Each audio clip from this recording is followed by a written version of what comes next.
the private banks, which is what it is.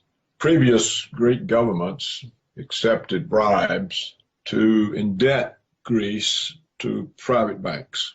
For example, someone would come from Germany and say, oh, let us make you this nice loan so you can buy German submarines. And here's a bag full of money for agreeing. And this is the way much of the Greek debt was built up.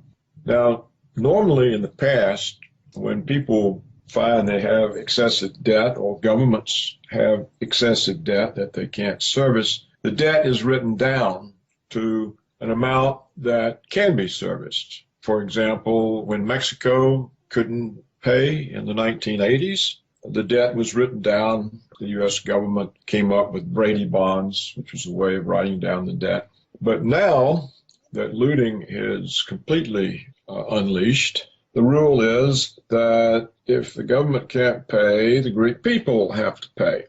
And the way they have to pay is to accept cuts in their public pensions, cuts in employment, lower wages, cuts in social services, and they have to sell off their municipal water companies, their ports, the state lottery, their protected national islands. And all of this money then is used to pay the private bankers that lent the Greek government's money that did not really benefit the Greek people very much, but benefited the foreign recipients of the loans, such as the purchase of German submarines. So this is a looting process. It's the way that the colonialists looted the colonies in Africa and Asia. And now what we see is the West is looting itself. It looted Ireland. It tried to loot Iceland, but failed. But now it's looted Greece. Italy and Spain are on the list. Portugal has been looted. And this all happens because the people accept it. And even when they protest, they don't go far enough. For example, when the Greek people elected barely by some very small amount, a government that promised to resist this looting, the Greek people didn't give that government enough of a vote that it had any real clout dealing with the European central banks, Germany, and the private banks. Furthermore, the polls showed that the Greek people wanted to remain in the EU and to retain the euro. Well, that then took all negotiating power away from the government they had elected, and so the government was powerless. So we have here a situation where the Greek people don't even understand what they have to do to save themselves and to be independent. They're so brainwashed into accepting EU domination, which means you have no national sovereignty. If you're a member of the EU and you use the euro, you have no national sovereignty. You have no financial independence. Let's tackle these issues. What do you make of the actions of the supposedly left-wing Syriza government in Greece, particularly its actions following the referendum of last July? Well, it's powerless, and it's powerless because of the Greek people. If they had elected that government with, say, 60, 70% of the vote, it would have had a lot of clout dealing with Greece's creditors. Or if the people had said right off the bat up front that, look, let's get out of this EU organization, which sets us up to be looted. We don't want to be in that. We don't want the euro. We want our national sovereignty back. You don't have national sovereignty if you don't have your own central bank that can create money to lend to the government. And they didn't do any of that. And so the government is powerless. It can't do anything. It's subject to blackmail, and it collapsed. The current Greek government is continuing the actions of its predecessors and moving forward with the wholesale privatization of key public assets, including major airports and harbors. You have written a lot about privatization and how it is used as a strategy to destabilize or weaken countries, as in the case of Russia, for example. How are privatizations used as a weapon, and what is their impact on struggling economies? Well, when a national resource is privatized, the revenues from that resource pass outside the hands of the government to private parties. So it depletes the government of revenues. For example, if the Greek National Lottery is privatized, then those profits from the lottery go to the private owners. They're no longer feeding into the government's budget. Now, if these private owners are foreigners, as will be the case for almost all of the Greek privatizations, the revenues not only leave the government budget, they leave the country. And so privatization is a way of diverting Greek revenue sources into foreign private hands. To agree to this is to accept being a colony, essentially a slave state, which is what Greece now is. It's a slave state of the Northern European banks. We are speaking with author, columnist, and former Assistant Secretary of the United States Treasury, Paul Craig Roberts, here on Dialogos Radio. And Dr. Roberts, we hear a lot about Greece's debt. In your view, is Greece's debt sustainable or even legitimate? And how do the IMF and the Western powers use debt as a means to loot these countries? Governments get in debt, often with bribes, false promises. There's a very famous book by John Perkins titled Confessions of an Economic Hitman. And in this book, he describes the process as he was part of it. You take a development plan, for example, to a foreign government and say, look, let us lend you all this money and you can electrify the country. And this electrification will cause so much business activity that the taxes from the profits on this business activity will allow you to pay off the loan and to raise the living standard of the people and the economic development of the country. And these promises are always grossly overstated, and the purpose is to get the government in debt. And so the government falls for the development scheme, contracts the debt, and when the scheme doesn't succeed in servicing the debt, the private banks say, well, look, you owe us this money, you've got to pay it. And the government says, well, we really can't. And so along comes the International Monetary Fund and says to the government, look, we'll protect your credit rating by lending you the money to pay off the private banks. This is often described as aid, but of course it's not aid. It's simply the International Monetary Fund taking over the private debts and leaving the government indebted to the IMF. And then the IMF says, oh, well, now you have to have these austerity programs, such as the ones imposed on Greece, so that you can pay us back. And also, you will have to supplement these austerity programs by selling off your national assets. If it's oil, then it's oil. If it's copper, then it's copper, or whatever the country has passes into foreign hands, and therefore the revenue streams associated with those assets pass to foreigners, and it leaves the country more impoverished. And often they still can't pay the debt. And part of the deal is, well, you have to accept American military bases. You have to vote with us in the UN. All sorts of political conditions are also put on the loan. And all of it is done in the name of protecting the country's credit rating so that it can continue to borrow. Well, of course, it can't borrow anyhow.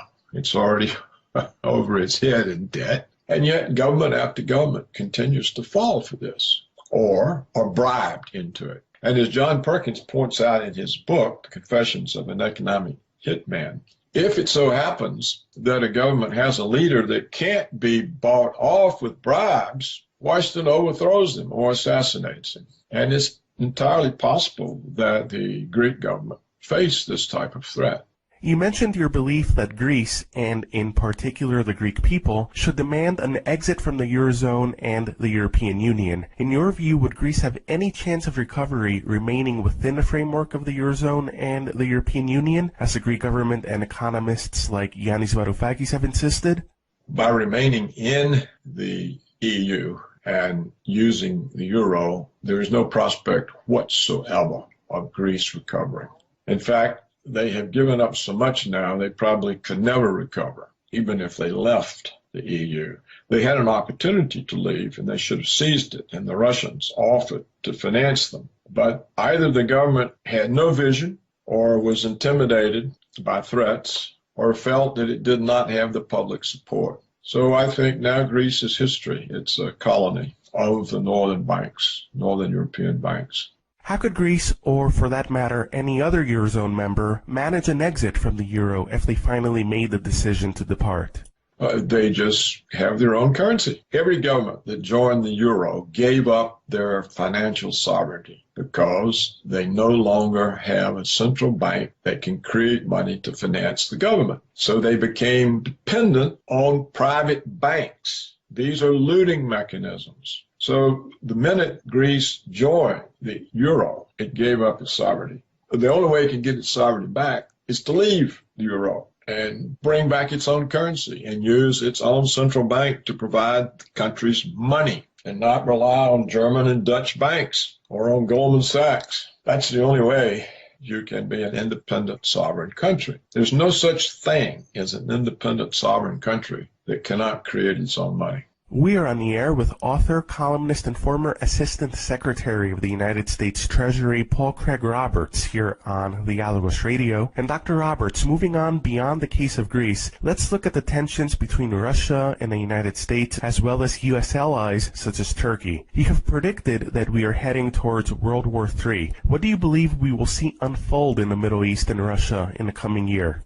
When the Soviet Union collapsed, the neoconservatives in Washington concluded that history had chosen the United States to exercise hegemony over the world, and that the United States was the indispensable country, the exceptional people, and this placed the United States above the law of other countries and its own law. The conflict with Russia occurred because Putin reestablished the sovereignty of Russia by pursuing an independent foreign policy.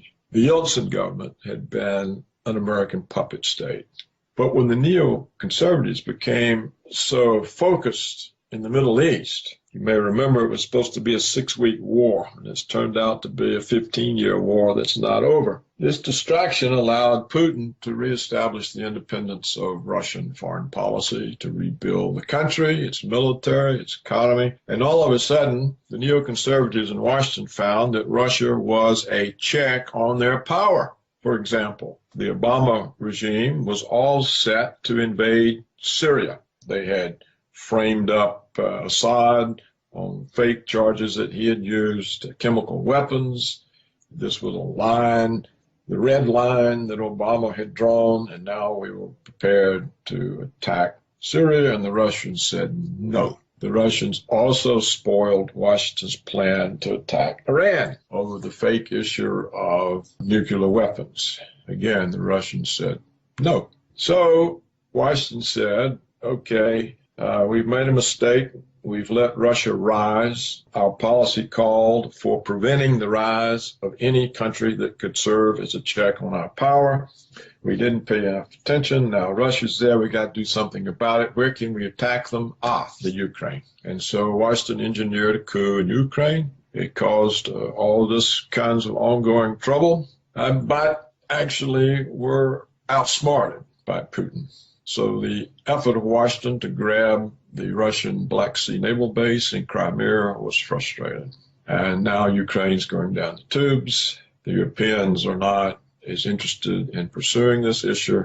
This allowed Putin to go into Syria because the Russians are afraid that if the Islamic State of Iraq and Syria is established, all of this conflict will be exported into Muslim territories of the Russian Federation and will be used to destabilize Russia. So the Russian government made a decision that they would go into Syria, invited, of course, by the government legally, and dispose of ISIS before this Islamic State could be established and start exporting the troubles into Russia. This caught Washington off guard. The government in Washington is now split. Some people are saying, look, we pushed this too far. Others are saying, this is a chance to start a conflict with Russia. Can we just send enough troops there? We can engineer a conflict with the Russian forces and start a war. Well, which group will prevail remains to be seen. I can't predict that. The neoconservatives want war, but the older foreign policy establishment has been somewhat rejuvenated by the massive failures of the neoconservatives.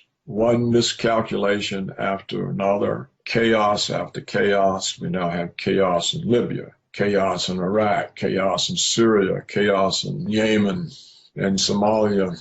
This has given influence back to the old foreign policy establishment, which was more cautious than neoconservatives. So now we have a further check on the neoconservatives, and that is in the policy-making councils in Washington itself. How this plays out remains to be seen, because the neoconservatives are very well tied in to the black operations part of the security services. They can cause false flag attacks. They still dominate the American media, indeed the Western media. So I can't predict what the outcome will be. Putin intends the outcome to be the defeat of the Islamic State and stability restored into Syria. We are on the air with author, columnist, and former Assistant Secretary of the United States Treasury, Paul Craig Roberts, here on Legalogos Radio. And Dr. Roberts, back in the United States, you have insisted that the economic figures being provided by the U.S. government and the Obama administration are phony, specifically referencing the country's payroll figures and unemployment rate. Why do you argue this is the case, and what do the real economic figures show? Well, it's a known fact. First of all, let's take the consumer price level, or the measures of inflation. Over time, the way the government measured inflation has fundamentally altered. Formerly, there was a fixed basket of goods. The items in the basket were weighted according to an estimate of their percentage of consumer expenditures. And so if an item went up, then the index would go up by the weight of that item in the basket of goods, so that you had a measure of a constant standard of living. Now, what they did, they introduced what they call the substitution effect. They argued, when the price of something goes up, consumers substitute a less expensive alternative. And so what they started doing when the price of something went up, they just threw it out of the index and stuck something in there that was less expensive. For example, if the price of a superior cut of meat, a superior steak, goes up, they take that out and they put in a lower grade cut of meat. And in that way, they have changed the index from measuring a constant standard of living to one that measures a declining standard of living. They did this in order to avoid having to pay cost of living adjustments on the Social Security pensions. So that's one way they understate the inflation. The other way they understate the inflation, they say, well, not all price rises are price rises. Some are quality improvements. That's, of course, true. Sometimes the price of something goes up because of a great improvement in the quality. On the other hand, it's still a price rise. The consumer is still faced with a price rise, and therefore it does cut in to the consumer's real income. Furthermore, once you start this, once you say that, it's not a price increase, it's a quality improvement, you can spread it to everything. All of a sudden, every price increase becomes a quality improvement. And this is the other way they understate the inflation. So the inflation measures no longer measure inflation. For example, we're told we have zero, even negative inflation. But if you measure the inflation the way the U.S. government previously measured it before these so-called reforms, the current rate of inflation in the United States is between 8 and 9% yearly. So that you see a rapid deterioration year over year in the real incomes of the American people. So that you see the inability of the economy to maintain a growth in aggregate demand. Now, what did they do with employment? And by the way, if you understate the measure of inflation, when you adjust the nominal gross domestic product for inflation, you can produce real growth simply because you undercount inflation. So inflation becomes a source of real growth. And that is how they show that the economy is growing 2 or 3%. It's really growing not at all. It actually probably is declining. It probably has been since the downturn in December of 2007. Now, how do they measure employment? Again, we have, according to the government, now a 4.9% rate of unemployment. This rate of unemployment does not count any discouraged workers.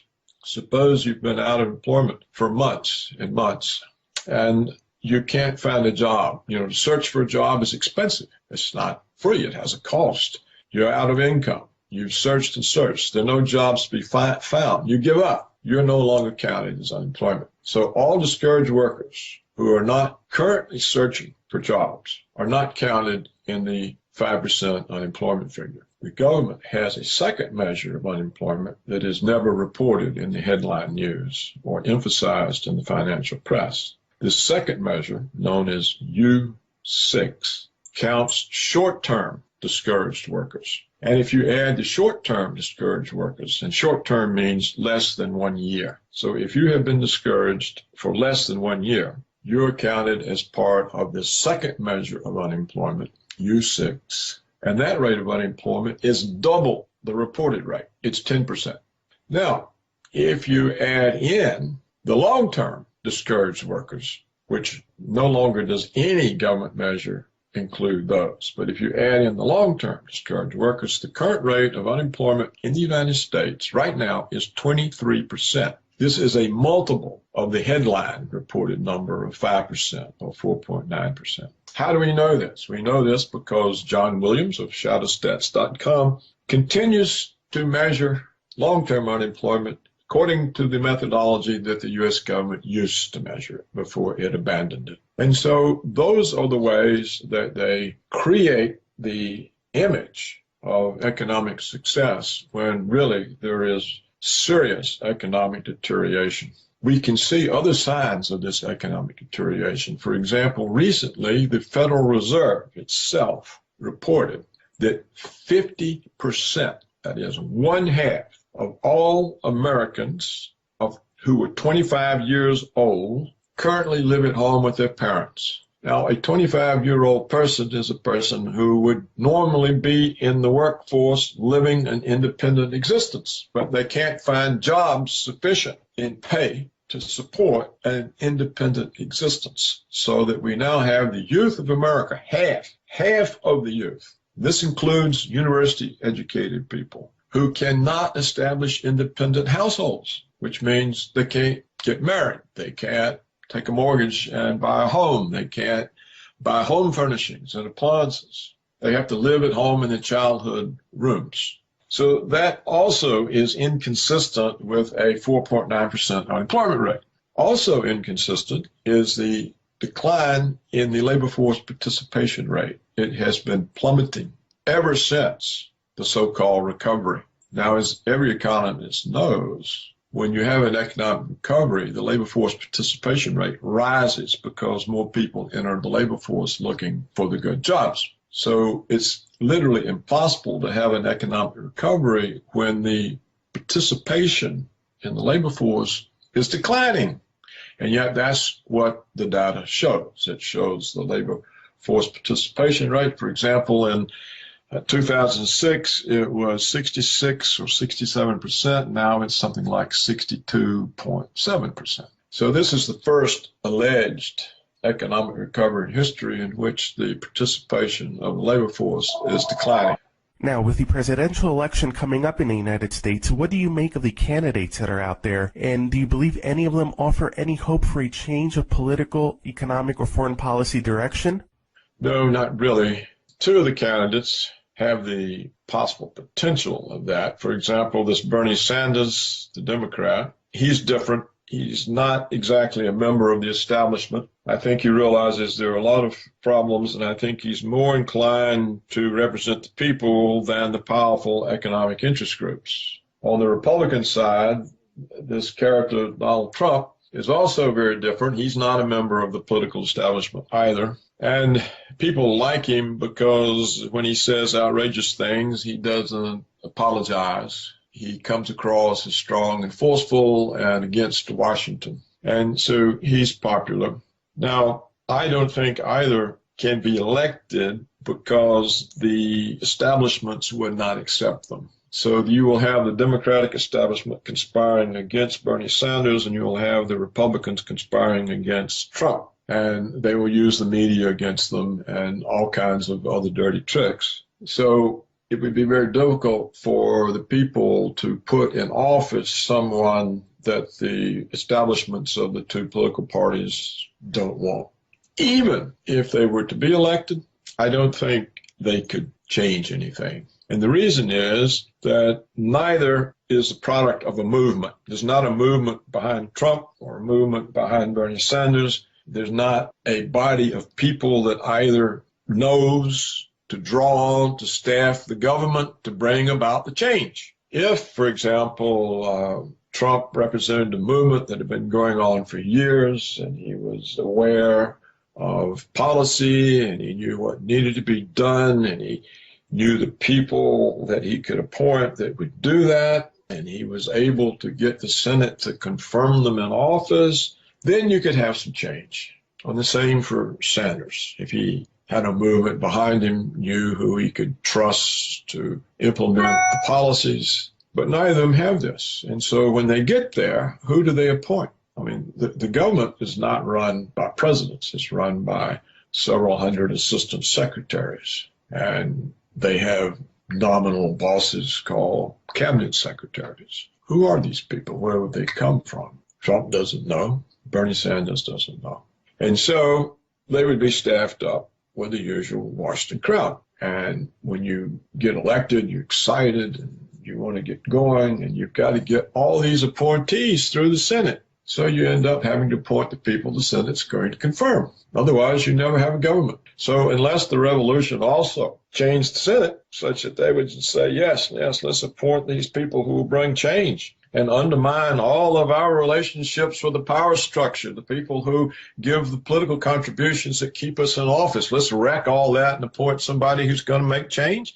That's not going to happen. And so, as far as I'm concerned, it's impossible for democracy in the United States to bring any change because there's really not any democracy. There's an oligarchy. The United States is governed by Wall Street and the big banks, by the military security complex, the Pentagon, the intelligence agencies, the deep state, the black ops part, by the Israel lobby, by the extractive industries, which is oil, timber, mining, and by agribusiness. These are the powerful interest groups that provide the campaign contributions that elect the House, the Senate, and the President.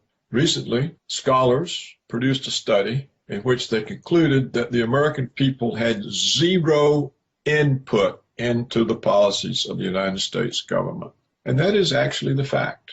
So for change to come to United States politics, I think it will come from failure and collapse. It will come from outside the system. It'll come from the system's failures, from a deep and long-lasting depression, from a massive military defeat or a massive foreign policy failure that cannot be disguised, such as the neoconservatives may be creating for themselves with the conflict that they are trying to bring to Russia and China. The United States is not a match for an alliance between Russia and China. So this is a conflict that could cause the type of failure in Washington that would bring change. And an economic collapse can cause the sort of failure that would bring change in Washington.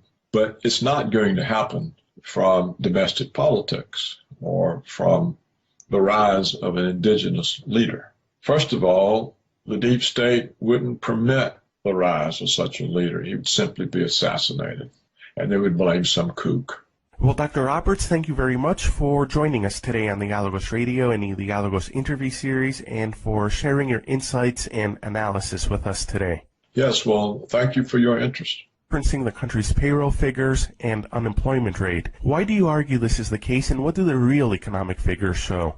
Well, it's a known fact. First of all, let's take the consumer price level, or the measures of inflation. Over time, the way the government measured inflation has fundamentally altered. Formerly, there was a fixed basket of goods. The items in the basket were weighted according to an estimate of their percentage of consumer expenditures. And so if an item went up, then the index would go up by the weight of that item in the basket of goods, so that you had a measure of a constant standard of living. Now, what they did, they introduced what they call the substitution effect.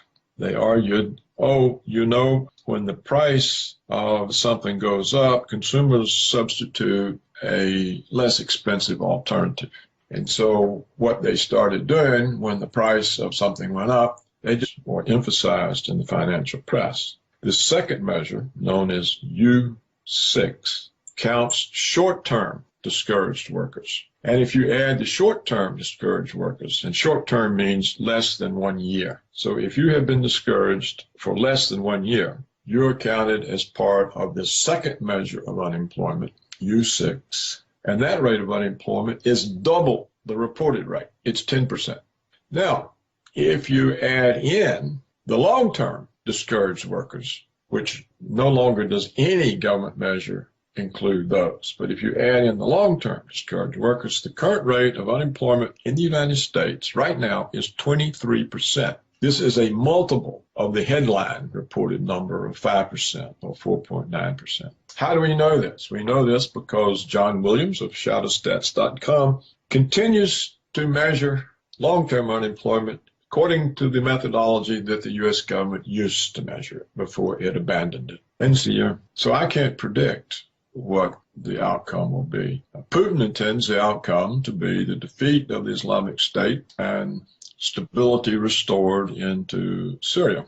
We are on the air with author, columnist, and former Assistant Secretary of the United States Treasury, Paul Craig Roberts, here on Legalogos Radio. And Dr. Roberts, back in the United States, you have insisted that the economic figures being provided by the U.S. government and the Obama administration are phony, specifically referencing the country's payroll figures and unemployment rate. Why do you argue this is the case, and what do the real economic figures show? Well, it's a known fact. First of all, let's take the consumer price level, or the measures of inflation. Over time, the way the government measured inflation has fundamentally altered. Formerly, there was a fixed basket of goods. The items in the basket were weighted according to an estimate of their percentage of consumer expenditures. And so if an item went up, then the index would go up by the weight of that item in the basket of goods, so that you had a measure of a constant standard of living.